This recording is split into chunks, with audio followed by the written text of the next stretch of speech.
25 जुलैपासून श्रावण महिना सुरू होणार आहे। श्रावण महिना हा भगवान शंकरांच्या उपासनेसाठी अतिशय महत्त्वाचा दिवस आहे।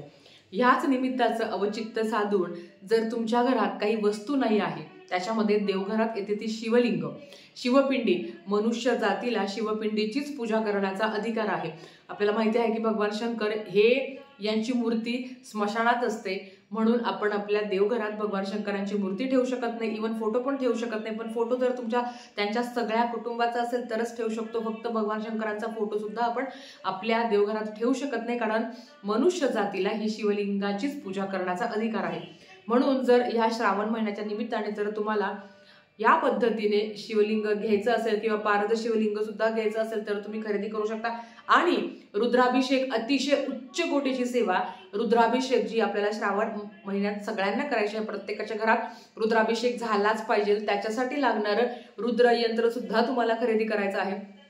त्याच्याबरोबर रुद्राभिषेक असो नाहीतर साधी भगवान शंकरांची सेवा सुद्धा असेल, त्याच्यासाठी आपल्याला लागतं ती गळती, ज्याला आपण अभिषेक पात्र म्हणतो।